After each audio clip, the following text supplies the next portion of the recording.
यहाँ तो रोना पीटना है सबका, और इसमें भगवान की भक्ति साथ लेकर और इस मालिक की आरती दिन रात करो, भगवान की भजन दिन रात करो।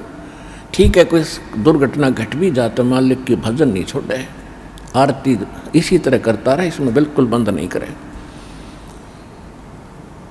क्योंकि दुख हल्का भगवान ही कर सकता है। उसको रोते रोते भी मालिक ने याद करे। तो कहने का भाव ये है कि इस गंदे लोक में हम भूल जाते हैं, किसी के घटना घट गई, हम एक औपचारिकता करने जाते हैं वहाँ पर, अगर वो हमारे आया था और हम नहीं गए तो वो दुख मानेगा।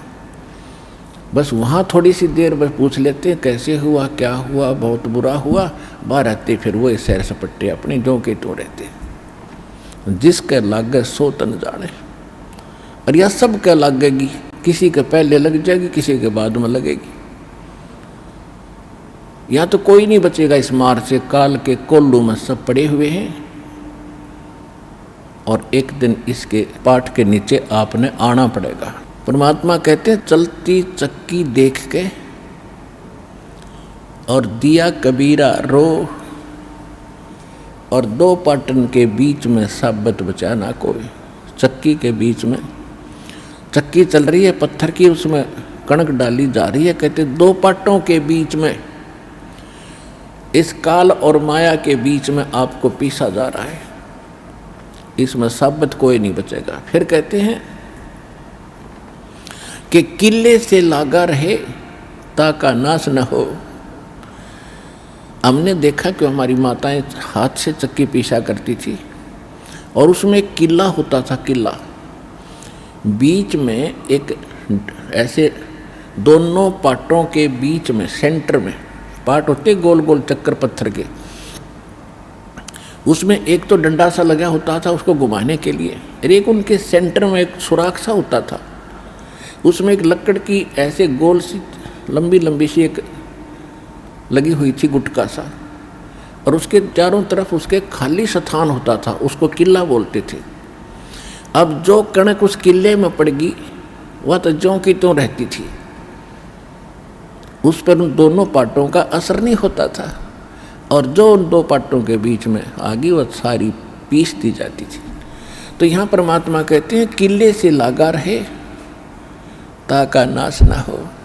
तो हम परमेश्वर कबीर जी के साथ लगेंगे, ये किला है इस काल के चक्की के बीच में, और जो परमात्मा के संपर्क में इसके निकट आ गया, फिर काल के इस पत्थर यानी दोनों पाटों से बच गया। तो जो परमेश्वर कबीर जी की शरण में आप आ गए, तो आप उस काल के कोल्लू से, उस चक्कर से यानी पिसने से बच जाओगे। तो प्रसंग चला था कि हम परमात्मा कहते हैं झूठे सुख को सुख कह ये मान रहा मनबोध, ये सकल चबी ना काल का कुछ मुख में कुछ बोध। तो परमात्मा ने ये आग पहले नहीं लगने दी शिक्षा की, और कितना प्यार, कितनी आधीन्य, कितनी विनम्रता, और जितने हम विनम्र होंगे, आधीन होंगे, अहंकार रहित होंगे, उतना भगवान हमारे निकट आओगा। आधीनी के पास हैं ये पूर्ण ब्रह्म दयाल, मान बढ़ाई मारियो भाई बेअदबी सिरकाल।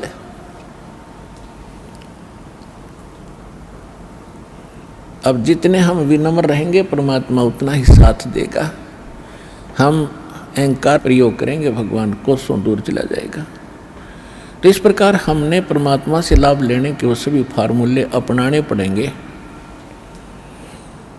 जिससे हम परमात्मा का पूर्ण लाभ प्राप्त कर सकें।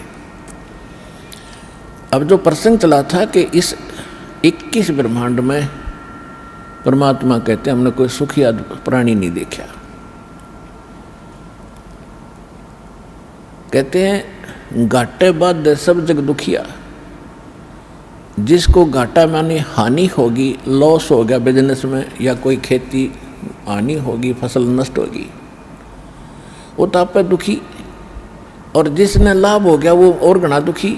लाभ होते ही मान ले किसी ने 5 लाख रुपए का बेनिफिट हो गया, वो यो काल इतना जबरदस्त उसको भ्रमित करता है, वो 20 लाख रुपए का कोई काम शुरू करेगा, कितने तो लोन वगैरह लेके 5 तो वो लाओगा और 15 और लेगा, कितने तो उधार लोन ब्याज पे, और वो बिजनेस हो जाएगा फेल।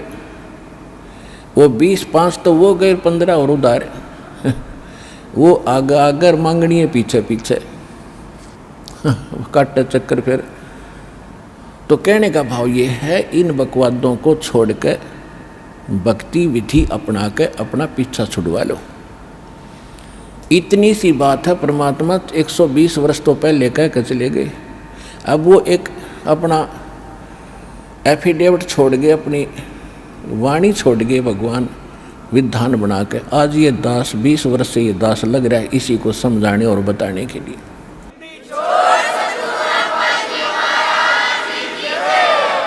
और जब तक हम इस विधि को नहीं अपनाएंगे, हम ना तो यहाँ सुखी हो सकते और भविष्य तो भूल जाओ, सुख स्वप्न में भी नहीं होगा। जब परमात्मा की सही विधि, सही भक्ति और उसकी मर्यादा पर हम चलेंगे, हम यहाँ भी सुखी होंगे। पुण्यात्माओं, एक दिन दास वहाँ गया हुआ था गोवा के अंदर। गोवा एक स्टेट है और समुद्र के किनारे बसा हुआ है। वहाँ भगत ने एक सत्संग करवाया था। हम सत्संग करने गए थे सन 2004 में, और वो सत्संग भी उस समुद्र के किनारे से थोड़ी सी दूरी पर, यानी वहाँ से 8-7 किले दूरी पर, 1000 फुट दूरी पर एक ग्राउंड था, वो बुक करा रखा था। सत्संग समाप्त करने के बाद शाम को टहलने के लिए चले गए और सुबह भी फिर उधर ही घूमने जाते थे। तो क्या देखा, वहाँ पर ये फॉरेनर, विदेशी लोग अपने परिवार सहित उस समुद्र के किनारे रेत के अंदर लौट रहे हैं और रेत को लगा रहे हैं। और वो बता रहे थे कि ये कह रहे, अंग्रेजी में बोल रहे थे, कहा बड़ा आनंद आ रहा है, यहाँ पूरी शांति मिलती है। और फिर उनके बारे में ये भी बताया गया कि ये वहाँ अरबपति हैं, अरबपति। इनकी बहुत बड़ी इंडस्ट्री चलती है, इनके बड़े बड़े महल हैं, बड़ी बड़ी कार हैं, 1-1 करोड़ की कार है इनके पास। और उन महलों को जिसमें ये करोड़ों रुपये की कोठी बना कर, करोड़ों रुपये की कार लेकर, वहाँ शांति नहीं। शांति मिली वहाँ कपड़े निकाल के एक लंगोट बांध गए और रेत में पड़े हैं। ने कहा हाँ यहाँ बड़ी शांति है। इन कोठिया ने शर्मा मारोगे जहाँ शांति नहीं, चाट लो उन कोठिया ने जहाँ शांति नहीं। तो पुण्यात्माओं, ये हालत है हमारी। शांति तो है बिल्कुल निश्चिंत हो करके और हल्का बन के, इन कार कोठी और इस माया में कभी सपने में भी शांति नहीं होगी।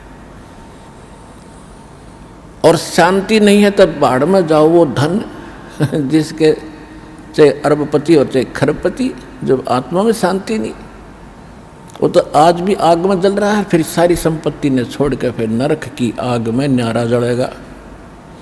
वो यहाँ भी दुखी, उसका परलोक भी दुखी। तो यहाँ परमात्मा हमें याद दिलाते हैं कि घाटे बाधे सब जग दुखिया और के गृहस्थी बैरागी हो। जो घर छोड़ कर चले गए, बैराग ले लिया, जंगल में जा बैठे। अब वहाँ जाकर जंगल में बता कोई बात है, कैसी बुद्धि भ्रष्ट हो रही थी हमारी। अब जंगल में कोई भगवान की तरह पेड़ का बांध रखा कि जाते खोल लाऊंगे ये अकल देखो। पर आत्मा है ये, भगवान के लिए रुक नहीं सकती। जैसा भी इसको गाइड मिलता था ऐसे ये अपनी सौ प्रेरणा से भाग लेती है। अब घर त्याग दिया, जंगल में पहुंच गया, ठीक है, रोटी खा के गया होगा सुबह सुबह, तो शाम तक कोई दिक्कत ना लेकिन शाम में भूख फिर लगेगी, रात काट लेगा जैसे तैसे, सुबह नहीं होगी उस पर। सुबह फिर भागेगा कहाँ, गृहस्थियों की तरफ, गांव नगर की तरफ, दिए माई वहाँ से मांग के फिर जंगल में बैठ के खाई।